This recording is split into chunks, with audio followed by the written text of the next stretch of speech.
দিনটি ছিল 14ই নভেম্বর মানে শুক্রবার। সেদিন 6টার আগে ঘুম থেকে উঠে পড়েছিলাম। যেহেতু আমরা 8টার সময় বেরোবো তো তাড়াতাড়ি ঘুম থেকে উঠে রেডি হয়ে নিয়েছিলাম। আর এত সকালে বাড়ি থেকে বেরোতে পারবো না বলে তার আগের দিন আমি মা আর ভাই মিলে চলে গিয়েছিলাম মামা বাড়িতে। আমরা কোথায় যাচ্ছি তোমরা সবই দেখতে পাবে এই ভিডিওতে, তো ভিডিওটা স্কিপ না করে লাস্ট পর্যন্ত দেখতে থাকো। আমরা যেখানে যাচ্ছি সেটার দুটো জায়গা আছে, তো এটা নিয়ে অনেক কনফিউশনের পরে একটা জায়গা ঠিক হলো, সেখানেই যাচ্ছি। আসলে দিদা করেছিল মানসিক, যেহেতু অনেকদিন আগে করেছিল তো দিদার ঠিকভাবে মনে ছিল না যে কোথায় করেছিল। আমাদের বাড়ি থেকে বেরোতে বেরোতে বেজে গিয়েছিল 8:30, আর মা বাড়ি থেকে এখানে আসতে 1 ঘন্টা মতো লাগে।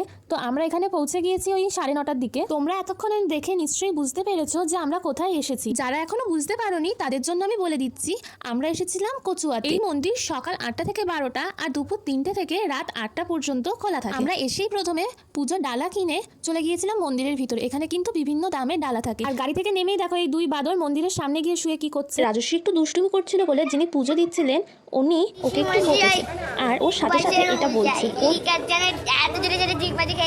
কথা শুনে উনিও হেসে ফেলেছে। যেহেতু আরতি আর অঞ্জলি দেওয়ার এখনো সময় হয়নি, তো আমরা মূল মন্দিরের পাশে আরেকটি মন্দির আছে যেখানে লোকনাথ বাবার যে বিগ্রহ আছে তার উপরে জল ঢালা হয়। আপনারা যদি বাড়ি থেকে জল ঢালার জন্য কোনো পাত্র না এনে থাকেন তাহলে যেই দোকান থেকে ডালা কিনেছেন ওখানে গেলেই ওনারা দিয়ে দেবে। আমরা যেহেতু এনেছিলাম তাই আমরা নেই। তারপর সবাই মিলে জল ঢেলে নিলাম আর মালা ফুল দিয়ে দিলাম।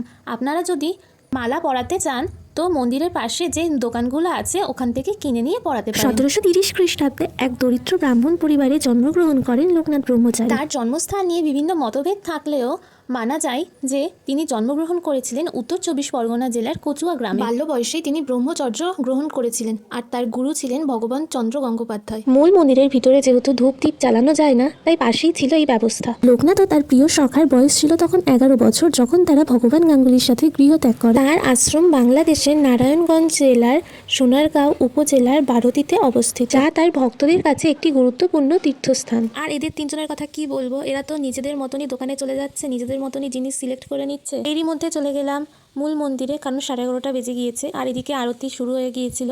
আর তারপরেই হবে অঞ্জলিটাও ভালোভাবে দিয়ে দিলাম। আমাদের প্রায় ওই 12টার মধ্যে অঞ্জলি দেওয়া শেষ হয়ে গেল। এটা হলো তাতই, মানে আমার মা বাড়ির ফ্যামিলিতে সব থেকে ছোট সদস্য আপাতত। তার কিছুক্ষণ পরেই দিচ্ছিল মহাভোগ। মন্দিরের পাশে কিন্তু অনেক ছোট ছোট দোকান ছিল যেগুলো দুপুর হওয়ার সাথে সাথে সবই খুলে যাচ্ছিল। আর এরা তিনজন কিনেছিল এই ঘরটা। ভেবেছিলাম এটা এমনি নর্মালি ঘর, কিন্তু উপরে দেখি আছে লক্ষ্মীর ভান্ডার।